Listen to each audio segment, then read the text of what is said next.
Well, ladies and gentlemen, we have to fix, I think, some speakers. That's it. I'm Simon Fraser. I'm the chair of Chatham House, and it's my privilege to be chairing this event today as well.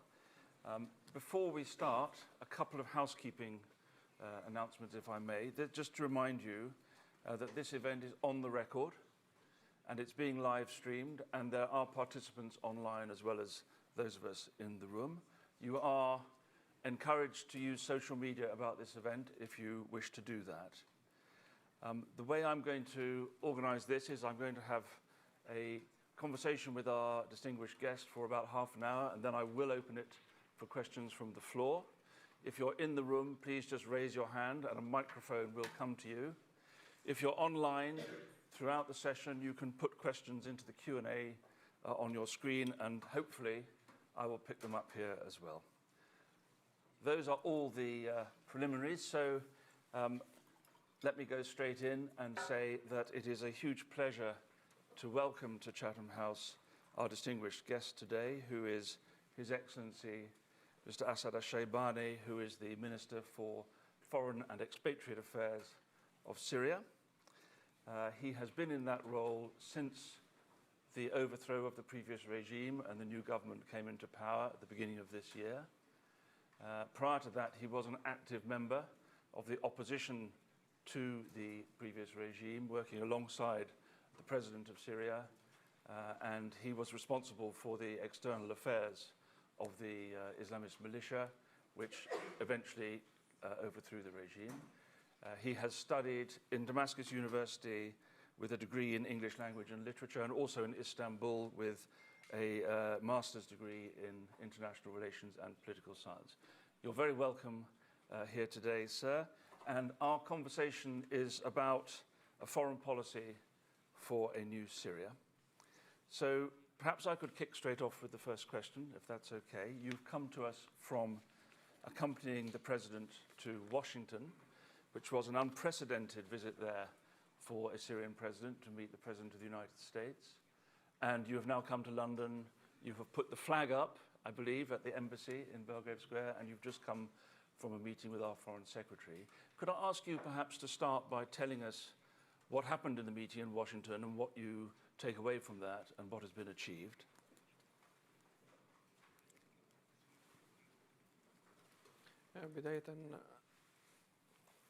First of all,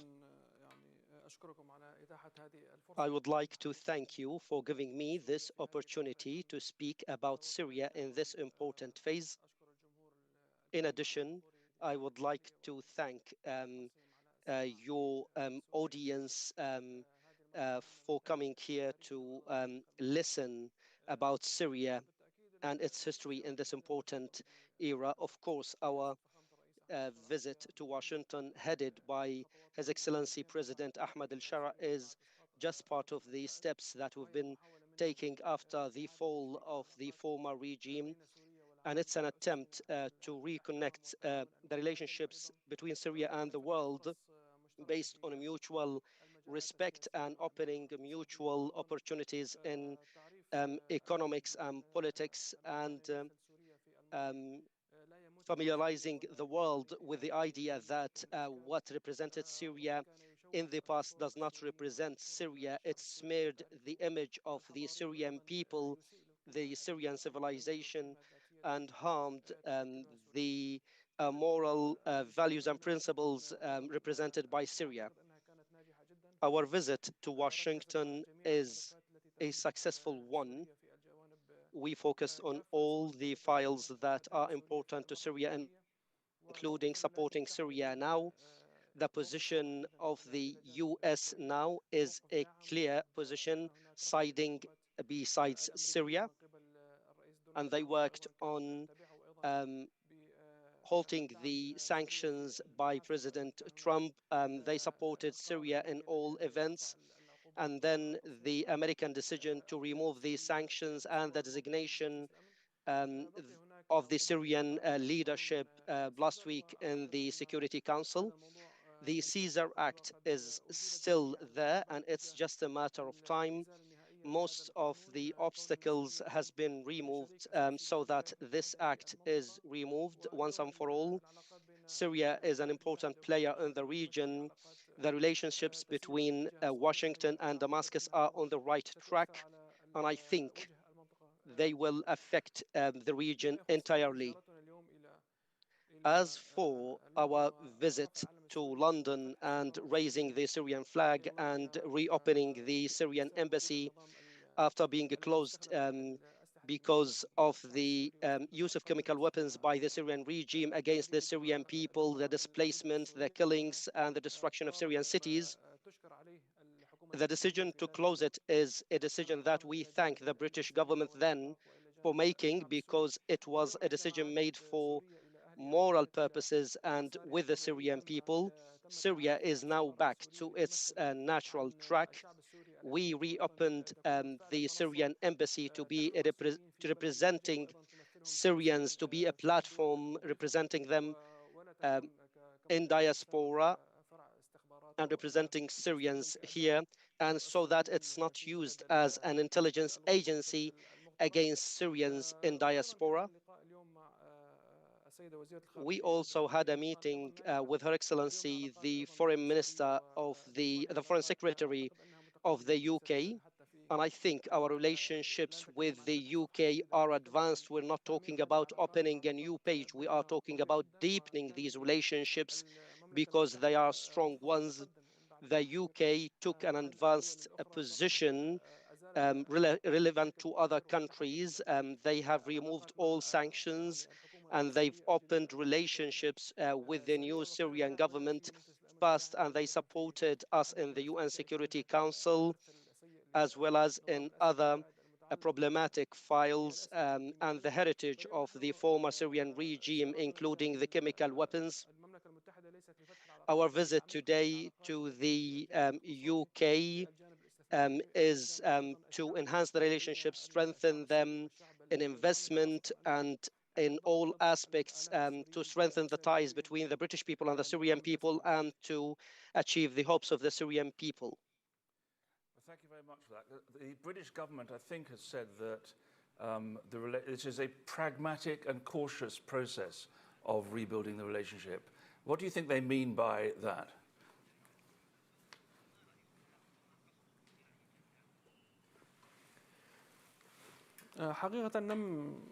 In fact,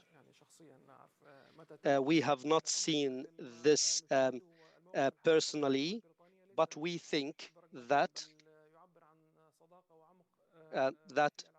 it represents a friendship that is deep on the humanitarian level, on the economic level in the coming days, and it's not a suspicious position to test it today. There are files that are very important for Syrians and for the British, and it is the duty of both governments to utilize the historical opportunity in Syria. Syria is not a marginal country. It is an important country, and there are a lot of files that were a worry for the world in the past, including migration, chemical weapons, the export of foreign militias, chaos in the Middle East that is a concern for the entire world. All of this has changed with the Syrian government. There is no migration from Syria to the world now. It's vice versa. Syrians were refugees because of the actions of the former Assad regime, and Syria needs reconstruction and needs people to go back. In these past 11 months, we have received more than 1 million Syrian returnees and more than 1.5 million Syrian returnees from inside Syria who were displaced internally. The Syrian people would like to be a partner in the future of Syria, and the Syrian government is keen to do this. So we do not want to be different from the people. We want the responsibility to be shared by all of us, not to be the responsibility of one group or party. The opportunity in Syria must not be lost. It's an opportunity that all of Syrians dreamed of. For this opportunity, and more than 1 million people were killed and martyred, and more than 250 people, Syrians, were lost. And for this moment, all of Syrians paid a heavy price. So this is an opportunity owned by all of Syrians. So we are working round the hour to introduce to the world the importance of Syria and the opportunity that we must utilize. The position taken towards Syria is realistic, moral, pragmatic, and it believes in the future of Syria. Thank you very much. It's obviously the case that there has been a dramatic change in attitudes around the world towards the relationship with Syria since the fall of the last regime. But I think the American, the British, and other governments, and indeed people, including people in this room, will want to know what sort of Syria are we engaging with? What confidence can we have that you will be able to follow up on your intent to create an inclusive society in Syria that represents all Syrians, in which they feel secure and that their rights are represented? It's very important for people, obviously, to have confidence in that. There are people who are concerned that this will become a Sunni Islamist-led government in which other communities and some of the regions may not be represented. Can you give us more reassurance on that point? And whether, for example, you will be able to move towards universal suffrage and elections in Syria in the near future? نحن اليوم في سوريا ربما خلال هذه ال 11 شهر خالفنا In Syria, in the past 11 months, we have rectified all the preconceived concepts and ideas about Syria. The depth of the Syrian civilization and its heritage, and the Syrian elite, and what the Syrian people owns and experiences, be it civil society or politics, ensures that Syrians cannot accept something that they do not want to be imposed on them. The moments that we face now can be likened to a patient who is in the intensive care unit, and we want them to get into a marathon on the second day. The Syrian nation is sick, and they want to represent themselves better. What we are doing today is that we are raising up the hopes of the Syrian people that started with the fall of the regime and ending the regime in 11 days, and then 11 months of diplomacy and events in Syria, inside Syria, and events for Syria outside Syria. Therefore, we can say that for the past 11 months, Syria has been the main event on media. For future Syria, we aspire that the Syrian state is a state that Syrians believe in, not a state that is strange from Syrians, or not a state that is exclusive, but an inclusive one, because the people need to believe in it. We have been marginalized, and we have experienced sectarian governance in the country. Therefore, we aspire that the Syrian experience is an inspiring one in governance that is built on political multilateralism, and that its economic experience would be inspiring a country that went through 14 years of war, and then it's an inspiring model to the world. Today, what we have been able to achieve in these 11 months maybe is not a lot even for us, but it gives meaning to what we can do in the future. We have been able to fill the political vacuum in 11 months, starting with the national dialogue, the parliamentary elections, and other events. The results perhaps are not ideal, but if we examine similar experiments in the world, we would find that our experience in Syria has been good. But when there's a political culture and when the political discussion is allowed in the country, unlike during the time of the former Assad regime, the civil society would be active and present, and this will be allowed to people where there's no secrecy or confidentiality or fear. This climate would result in a great development in government, parliament, constitution, and all aspects of life. This will develop the form of government in Syria. We will not say now what will be the form of the state in 5 years, but we aspire to set bases for participation that will be developed with the experience that Syrians will gain in the coming period. So, thank you. So, no commitment to the final model, but I think people are concerned to understand that the direction of travel is one that they have confidence in. So, for example, you have retained Sharia law as the foundation of the constitution, I believe. There are reports of Islamic training in the military forces going on and so forth. And, people notice that, and they, not unreasonably, I guess, have concerns about that direction of travel. So can you say anything more to reassure on that? No. No. The inclusiveness of the institutions.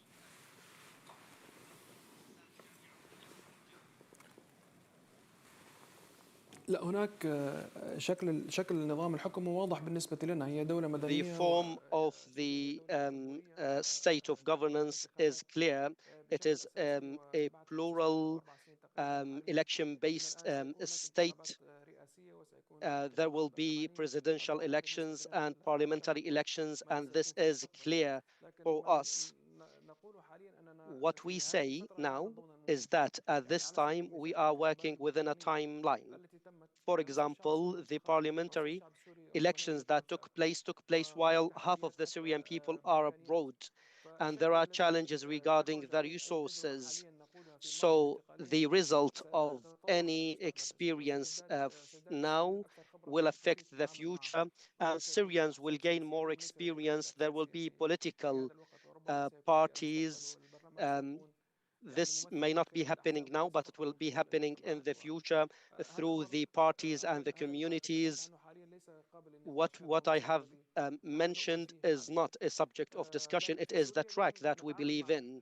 In Syria now, we are dealing with what is possible more than of what we aspire to. We may have an ideal plan or an aspiration, but we do what we can do now. We may have succeeded in 30%, 50%, or 70%. In some aspects, we do not want to stop. We want to keep going. With regard to religious trainings, or what you mentioned, Syria is a diverse country that believes in the other, that teached the entire region how to live together as communities. I have received guests in Damascus 10 days ago, and he mentioned that he visited the Jewish synagogue in Damascus, and he was surprised to see that it was protected by a Muslim family. And I told him that this is not strange for Syria. Syria does not have a sectarian problem. It is an issue that the Syrian regime wanted to deepen in Syria. Syrians are not used to this language of division. Even ideological, ethnic, and other affiliations are not politically represented or factionally represented. It's not regional based or geography based, because we want, or we believe that the success of the Syrian experiment or the Syrian Arab Republic at this phase is that we overcome the sectarian pile, and that we need to live together. We do not want to say that the Syrian people lives in an ideal utopia.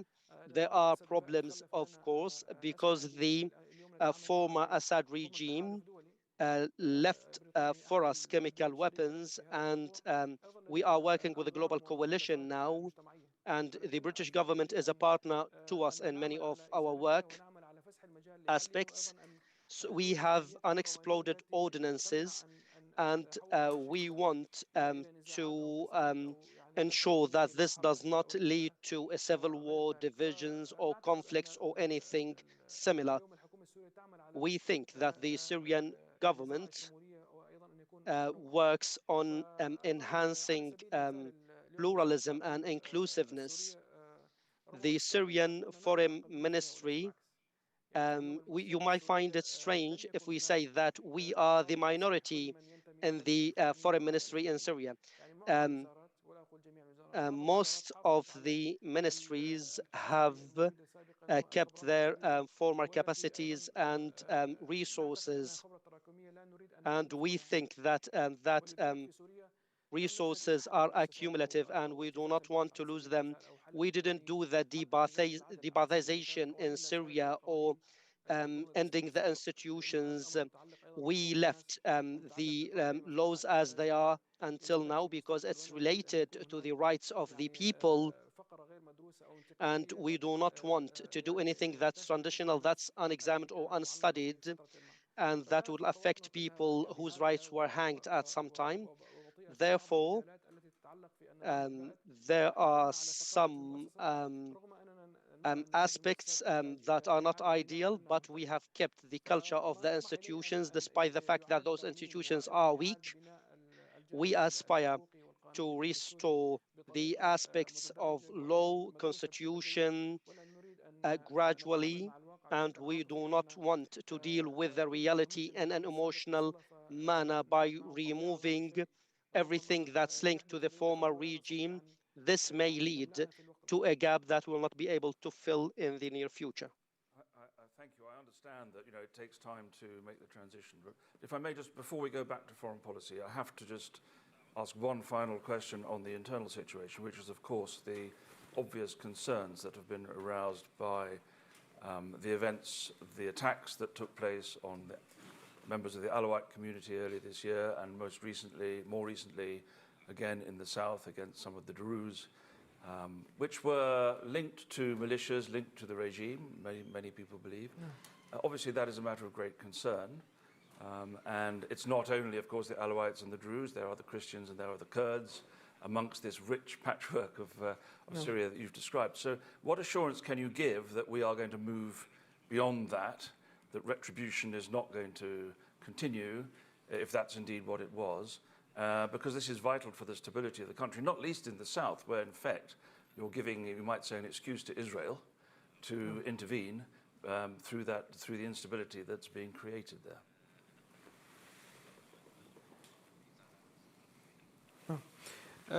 بالتأكيد أن سياق يعني منطقة الساحل والسودان. For sure. Now, the context of what happened in the coastal area is different from the context of what happened in Aswada. Each incident has a different context, so they are not linked with each other. But if we look at the landscape from a different lens, and we look at these incidents as they are tests or a challenge that the government is facing. How did the government met these challenges or dealt with it?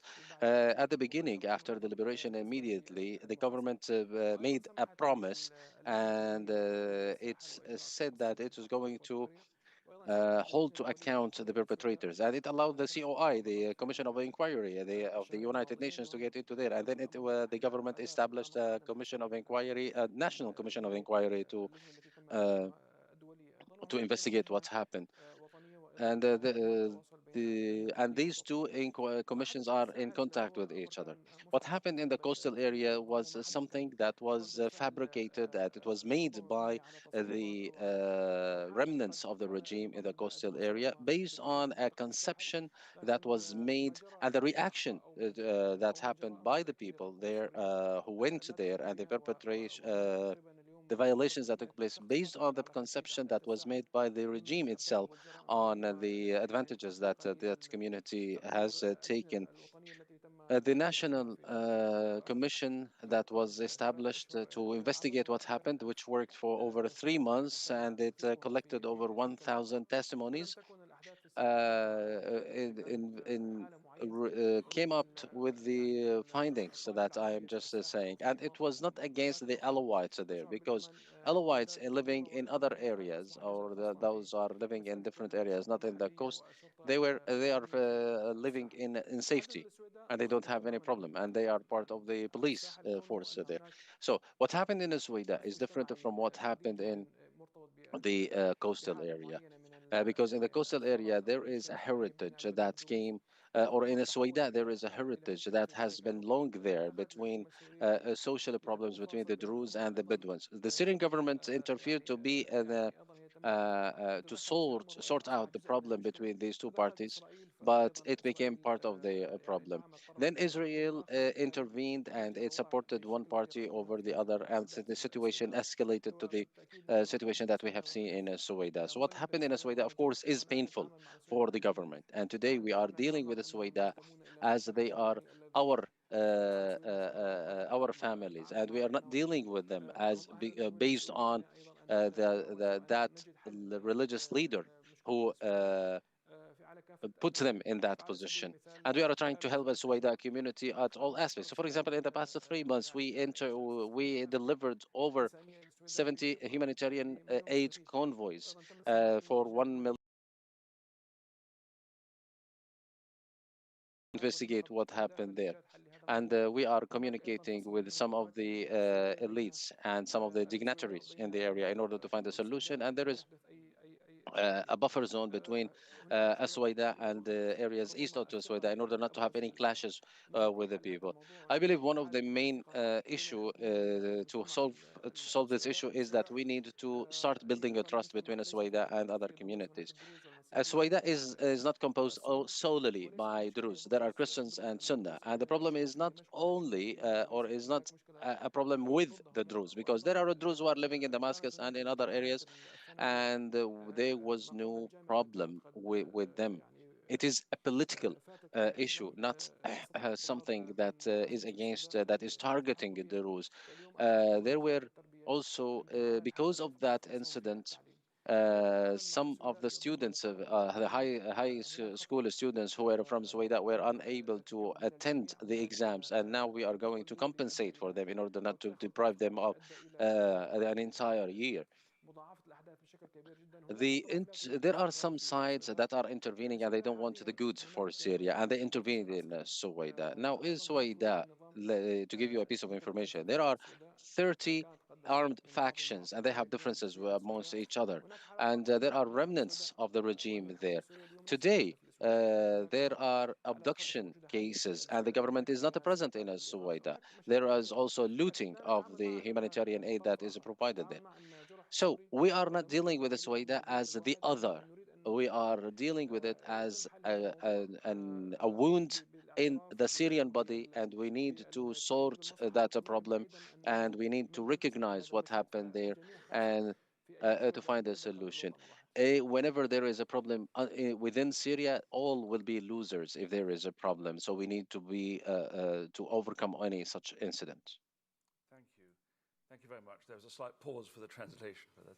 So, look, I'm sure that maybe others in the room will have questions around that, but I would like to get us back to the foreign policy, of course, which is very important. Maybe a good sequence from that is to think about and to ask you how you intend to conduct the relationship with Israel, which is obviously active in southern Syria, but obviously there's a much bigger question about Syria's relationship with Israel. What is your vision for managing that? بدأت بالسؤال الصعب. You started with a difficult question.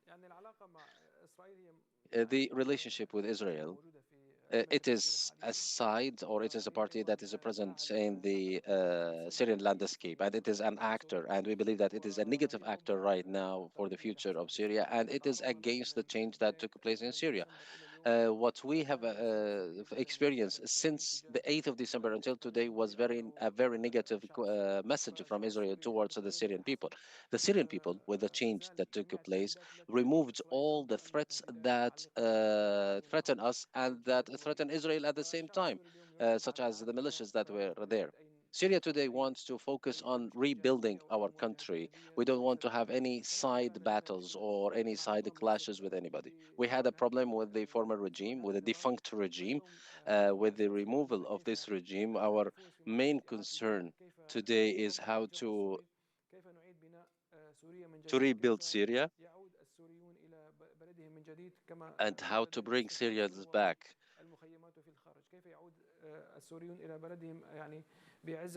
To bring back Syrians to their country, because we have half of the population outside and we want to bring them back in dignity.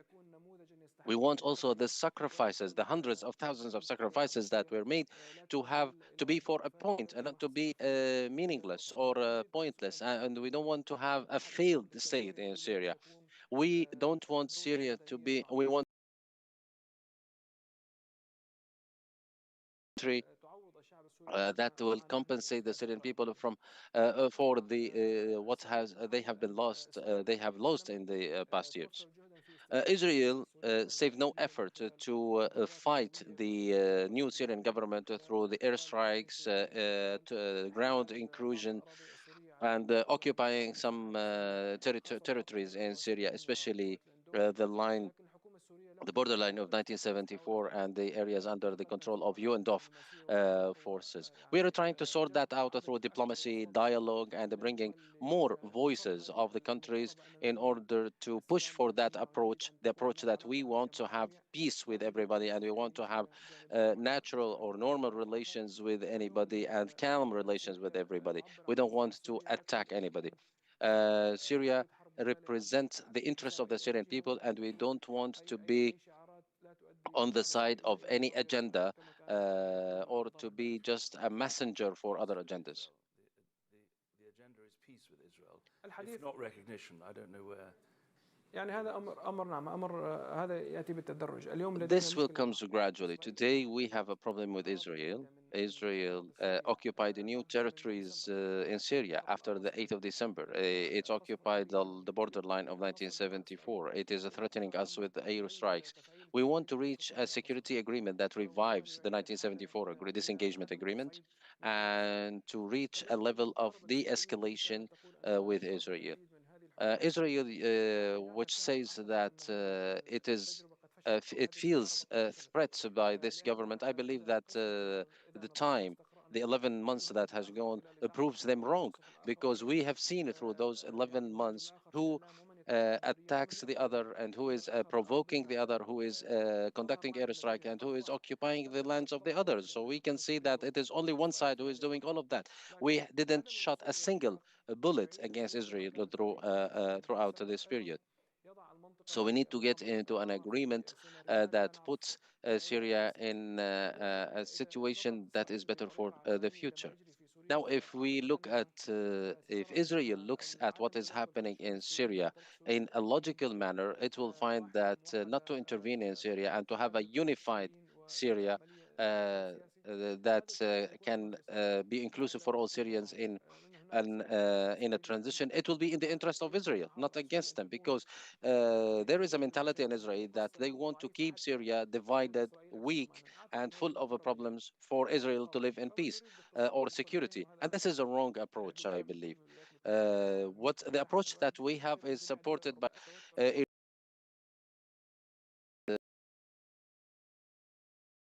the South. We, as a government, we want to have economic development in the south, because in the governorates of Dar'a, Asweda, and Quneitra, because these areas are relatively poor. There are no major investment opportunities or industrial projects there. So we want to encourage that there in order to improve the quality of life of people there and to have investment opportunities there. So one more question from me, and then I will come to the floor. So prepare your questions. But I mean, not yet. When I was a young man, I was a diplomat in Damascus, and it was always a truism of British diplomacy that Syria occupied a very strategic role in the region, in the diplomacy of the region, in the politics of the region. And obviously that has changed to some extent. But what is your ambition for Syria's foreign policy in the region now? Which are the states with which you seek to develop relations? Obviously, there was a close relationship with Iran, which has now changed. There is a relationship with Saudi Arabia and Turkey, amongst others. What's the aspiration for Syrian regional policy amongst the Arab states and Turkey? نعم لا تزال شابا أيضا. You are still young, by the way. If only. اليوم الطموح كبير حقيقة يعني لكن The aspiration today is huge, but we are also realistic and logical in the steps we make and the objectives, the gradual objectives that we work to achieve. As you said, Syria today is it has a strategic position historically or economically or politically, but it needs to have good marketing officers in order to make use of this position that Syria enjoys. Our aspiration today, at the beginning of this political phase, we were trying to solve the problems, the pending problems with the countries in the region and in the world, because the Assad regime burdened us with the problems with everybody. He made Syria an exporter of threats rather than having a country that has good relationships based on respect with everybody. So I believe that we achieved that point. Now we re-identified Syria, we reintroduced Syria to the world. I believe we are in midway in terms of building trust, because after solving the problems, we need to restore trust with the countries. And then we move to building partnerships and getting into deeper issues, and we deepen the political relations, and not only politically, but also to deepen humanitarian relations, cultural relations, and social relations. And then we want Syria not to be only a place that begs for assistance and aid from the world. We want Syria, after this exchange, to be an inspiration for change and also to be an actor, an active actor for reaching peace and restoring relations with everybody, and to assist other countries that are suffering from what we have suffered from maybe in the future. Thank you very much. Look, I'm sure that there are many issues there that people, will want to pick up on. I'm going to come to questions. Can I please ask you to identify yourself, to ask a question, not make a statement, and to ask a brief question? And that way we'll get through many of those. I'm going to do it one at a time to start with. We may accelerate it later on. I'll start with the lady with the hand up there with a white jumper. Yeah. Hi, my name's Lauren. I grew up in the region, have a master's in Middle Eastern Studies, specifically focused on gender. I wondered if you could talk a little bit more about what your aspirations are for including women in the future of Syria. The role of women in the future of Syria. Can we take that one? نعم سأحاول يعني. I will try to answer this question. With regard to women, there is aspiration and there is reality. The situation in Syria, we are not afraid of the situation or the role of women in Syria, because women in Syria are strong, educated, empowered. It is an active actor. It's not something that we have a certain complex against women or the role of women, or we are afraid of the role of women. No, Syria is advanced in that field differently from other countries, maybe that active in this regard. So women are present in all of the institutions, as within the family and in the marketplace and in the institutions. But we need to improve the culture amongst the society. Maybe the lack of representation of women in the current situation is not a systematic policy by the government, but it's we need to raise awareness of people to take their role, to take part in this period, and to participate in the government. So we need raising awareness about that. Our role as a government is to raise, to participate in raising this awareness and to support women and empowerment women to take that role. We don't consider women as half of the situation, the society. We consider women to be the entire society. And maybe myself as a foreign minister, 60% of my advisors are women. Then you will have very good advice, no doubt. There are questions coming in, and among the questions coming in are questions about reconstruction and investment and business relations with Syria, which I hope we could come to as well. And I know there are people in the room with interest in that. But I'm going to go to Jeremy Bowen, because I feel obliged to do so. Jeremy, if you, who is, of course, I'm sure, known to you, sir. No. Thank you. Jeremy Bowen, I'm the international editor of BBC News. I wanted to ask a question about the chances of unity in Syria and the urgency of trying to ensure unity in Syria. You have the Kurds in the north who are used to running their own affairs. You have problems, as you've said, with not least with the Israelis, but also internally on Al and the south with Druze. You've said it's going to take time, a great deal of time. Forces moving and a lot of people looking hungrily at their position in Syria. I'm also talking about the Turks, who I know you are close to. So this is what it boils down to.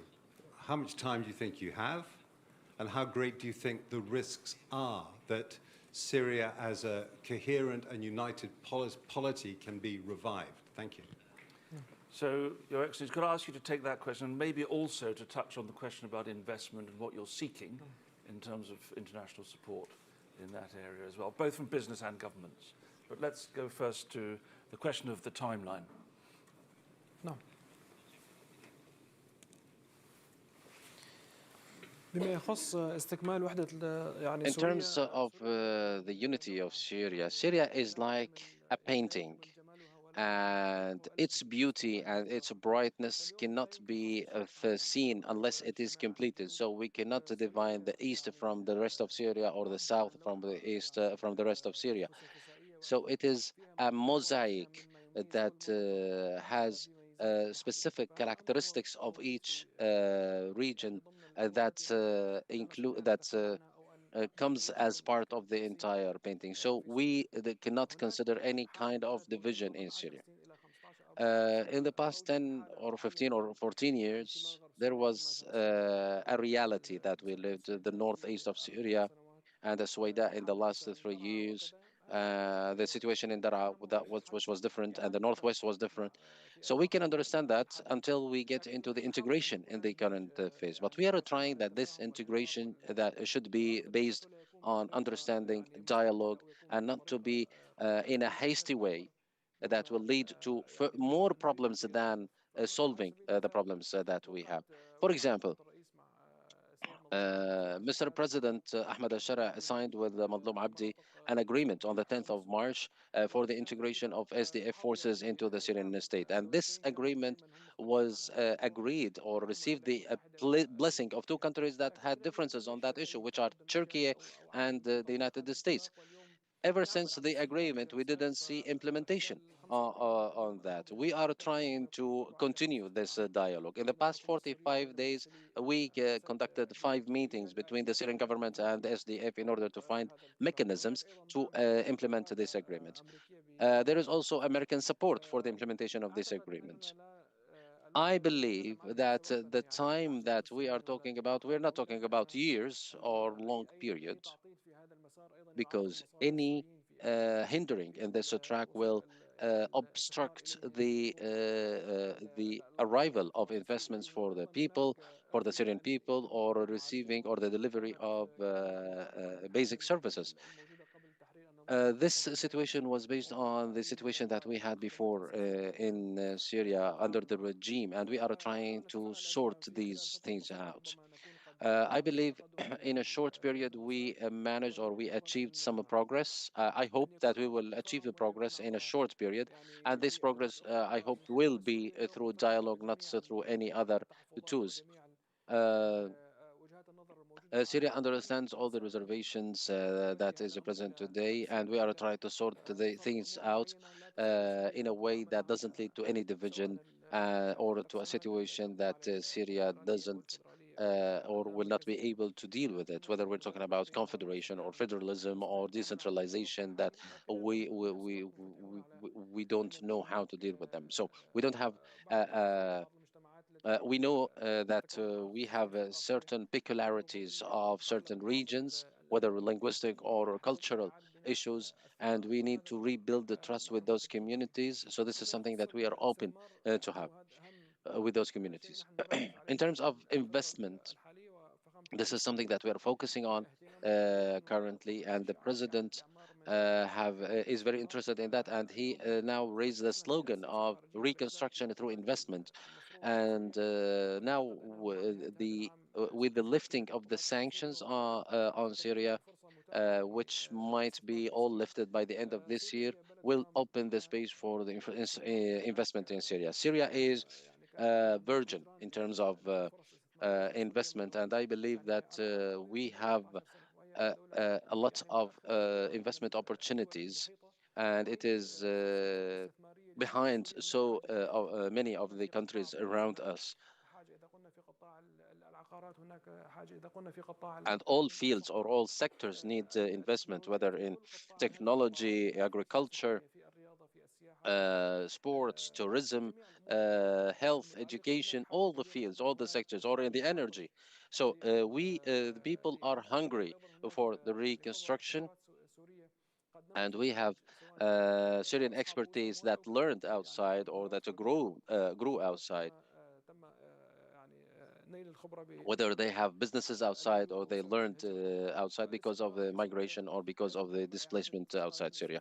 Also, in terms of the internal laws, we are revising, or we already revised the investment law in Syria in order to provide a legal framework for the investment. So we are trying to treat or address the problems that we had before, because the defunct regime used to threaten investors, and it was an environment not welcoming to investment, and there were certain people that benefited from the investment inside Syria. We are trying to break that stereotype, and we want to have a healthy relationship between investors and the investment opportunity, where we want the government to protect the investment, and we don't want to have any troubles that will make investors escape. And thank you. And I believe you're meeting with business and investors here in the UK as well, which is a very good thing. Of course, there's a link between the two things, because if you don't get the political confidence in the politics, then the investment will not follow, and that's very important. I'll take another question in the room, and then I'm going to take one online. So, gentleman here with a hand up in the aisle, yes?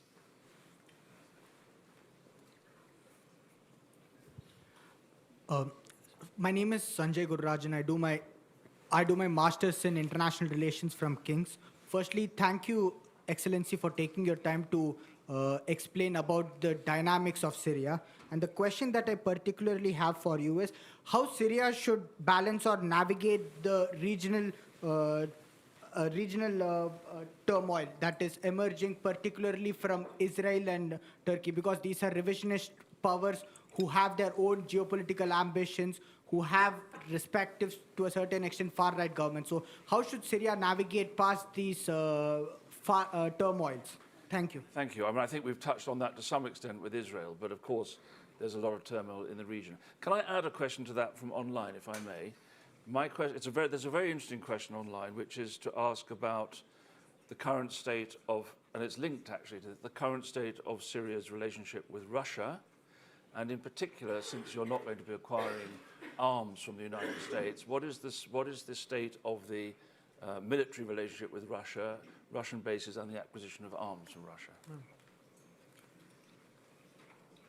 Can we link those two questions? Thank you. نعم. أولاً الفوضى First of all, كما أسماها السيد الذي سأل هذا السؤال. the chaos or the turmoil, as the gentleman described it. Syria is not a post box, and we do not want to be an arena to deal with any geopolitical aspirations or conflicts. In Syria, we have had enough. We have priorities to rebuild Syria. We do not Syria to be a proxy state, to do proxy work for any party. This is not what we are working on. We wish that our region is living in peace and safety, and we want good relationships with everyone, be it the friend countries or the countries who are betting on the instability in Syria. We want to pass this stage smoothly. As for Russia, it's one of the things that are related to the past. Russia was a partner to the former regime, and it participated in increasing the suffering of the Syrian people. Our approach to Russia is pragmatic, and we do not want to face this state. Russia has been in Syria for 10 years almost, and the world has left Syrians alone without any assistance. Syrian cities were being bombed, and the international communities was not vocal enough about it to stop it. In brief, and to ensure keeping on the track we have with Russia, we want a calm relationship with everyone. We want Syria to be open to the world in a balanced way. Of course, the Russian role in Syria will not be that of the past.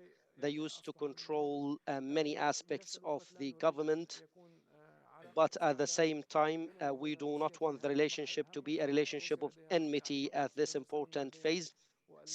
Russia is a member of the UN Security Council, a permanent one, so we do not want issues with them. We want to regulate the role of Russia in Syria. We want to regulate the relationship between them and us. We do not want to be distracted from the main purpose, which is the reconstruction of Syria at this sensitive phase. Thank you very much. Thank you. I think we've got about 10 more minutes, if that's all right with you. So I'm going to take a couple of questions. There's a lady who's been very assiduously asking for the mic at the back there. Yes. Thank you, Your Excellency. I'm a doctorate student at King's. I'm looking into transitional justice in Syria, so hopefully you'll help me pass this one with my question. More than 500,000 Syrian dead. Thousands are still waiting to know the fate of what happened with the disappeared and their families. Can Syria truly deliver on transitional justice, especially at a time where the international community is hoping for reassurances to re-engage with Syria? Thank you. Okay, I'll take one at this side. This gentleman sitting here, yes. No, behind, sorry. Sorry. Yeah. No, on the end, sorry. Ehsan Kadir from the League of Kurdistan Regions. Welcome, Your Excellency. You have got a lot of work to do. There are lots of support for you here in United Kingdom and in America. We would like to see that the Syrian Arab Republic, will that name be changed to Syrian Republic to represent all the components of Syrian state? Secondly, there is a peace process going on in Turkey. PKK organization has dissolved itself. There are talks that there are a number of PKK militants are going to go into Syria. They have been encouraged to go into Syria. Will that pose a problem? Also, Turkey's military presence in Syria, will that also be now under reconsideration? I think you've had two questions. Thank you very much. So that's enough for now. Let's take the one on transitional justice, then the name of the country and the issue with the Kurdish PKK. Over to you.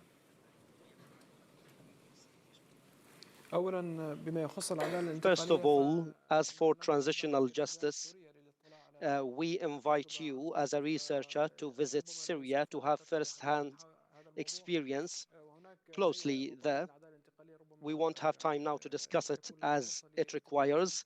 You would have the opportunity to meet people working on transitional justice there. Transitional justice is one of the bases we are working on to protect our society before everything else.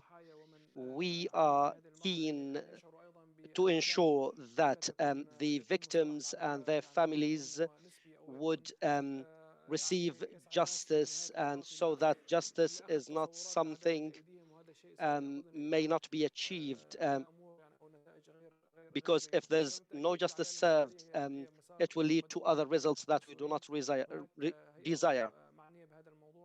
The Syrian government is working on this.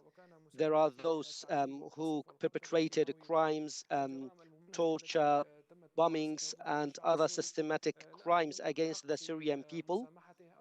No one has the right to forgive them or ignore it or turn a blind eye to it, because this is a basis towards or a prerequisite for national reconciliation, because we need to ensure that all victims and all those who suffered during the time of the Assad regime, that there is justice. So we're waiting for you in Syria. With regard to the name of the Syrian Arab Republic, today the name is already the Syrian Arab Republic. If there is a change, that will be through a parliament and not other party. It needs a new law. This is a parliamentary authority and not a government authority or power to do. But for this to impede the reintegration of SDF in the Syrian government and to be a partner in the future of Syria is not the right decision, in my opinion. God forbid if somebody's hand is broken when they go to the emergency room, when they work on fixing the hand, they don't talk about the colors of the cast. Let's solve the problem first, and then we talk about the colors, the forms, and relevant issues. We want to ensure that the essence is maintained. We want all the Syrian society elements to participate in the process. We want to focus on how the Syrian people gain their rights in full, be it the Christian communities or other communities. When we talk about a community that suffered through the time of the regime, we need to ensure that their rights are safeguarded through the constitution. Therefore, I think we should focus on these things more than the formalities. With regard to the peace process in Turkey, it is a Turkish issue. We're not familiar with the details, but of course, we're not ready to receive any destabilizing element in Syria. Thank you. I'm going to take one more online, and then I'm going to go to this lady here in the red top. But the one online is as follows. We've had this interesting conversation, but we have not yet talked about the Palestinians and Gaza. And would you please say something about Syria's position on Gaza, the next steps in the process, we hope, towards consolidating the ceasefire, and what comes after? That's a very important question. And then this lady. Zuhal Demirci, I am London correspondent of Anadolu Agency, Turkey. Mr. Minister, will there be any changes in the personnel of the foreign missions of Syria in the new year? In addition, Turkey has appointed an ambassador to Syria, while Damascus has not yet done so. When do you plan to appoint an ambassador to Ankara? Has any timeline been set for this step? Thank you. A very clear question. Just, I want to use my advantages to give Mr. Mark the question. Yes, very good. Do that. Thank you, Minister, and it's just Can you use the mic, please? Enormous pleasure to see you here in London. And not only that, but I must say that listening to you speak gives me a lot of hope for the future of Syria. And I think the whole world has been astonished at the speed with which you've built these incredibly positive diplomatic relations with the United States, the UK, European countries, and countries in the region, and Russia and China and all over the world.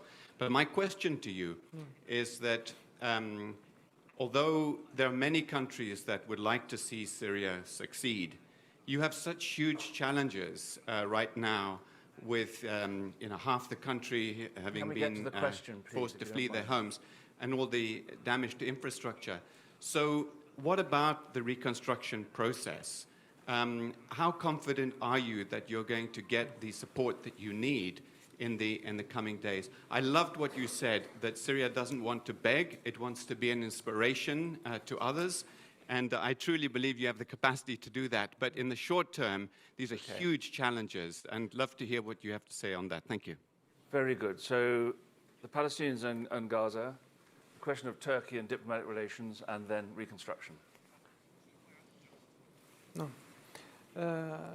Well, first, regarding the Palestinian cause, of course, certainly the Syrians' position towards, or Syria's position towards the Palestinians is that of empathy. We demanded a humanitarian aid access urgently, and we have suffered destruction in our areas. And most of the migrants to the world come from our region because we have conflicts. Today, the agreement that took place with American support, we hope that it will continue, still valid, and lead to the reconstruction of Gaza and the delivery of a humanitarian aid. That was Syria's position. With regard to the diplomatic missions, of course, there will be restructuring for them. This is taking place according to a plan and not emotional reaction. For Turkey, certainly, we have opened a consulate in Gaziantep to reduce the pressure of the consulate at Istanbul. We have received the approval of the Turkish Foreign Ministry on that. As for the Syrian embassy in Ankara, it was hired and the Syrian regime defaulted on rental payment and we lost the property. We are in discussions with the Turkish government and we are getting close to opening the Syrian embassy in Turkey. Of course, our mission and embassy in Turkey is important because we have distinguished relations with Turkey. Mr. Mark, you are very happy because you got rid of the cross-border and cross-line things because it was a complicated thing for you, Mr. Mark, during the time of the regime. As for reconstruction, we're not concerned about the will and the desire of the Syrian people to reconstruct the country. When the cities and public markets, sorry, we've lost the sound. We have lost the sound. We have lost the sound.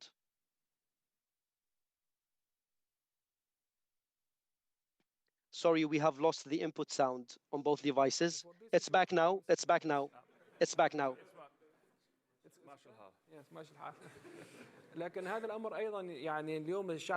This indicates that the Syrian people is a proud people, a respectful people. We have dignity, we do not beg, but the world must move. They must interact, they must support the Syrian people and support this phase. There are discussions about conferences by the friends of Syria, and we hope that this time there will be real friends who will help reconstruct Syria. And there are countries who are supporting Syria. And according to the World Bank, it needs hundreds of billions of dollars, and the Syrian government doesn't own even a quarter of that, or not even close. So the world must move fairly and justly to support the Syrian people in reconstruction. because this will stabilize the Syrian people inside the country, make it an inspiring experiment, and bring back Syrians to their own country with dignity and respect. Thank you. Well, I'm afraid that we've run out of time, ladies and gentlemen. This is a fascinating conversation, and we could continue for hours, but I'm afraid His Excellency has to leave us. So I just want to say thank you very much for joining us. There's, as you will detect, a lot of interest and support for Syria, but also concern about the evolution for the future. But we're very grateful to you for taking the time to join us today. Thank you very much.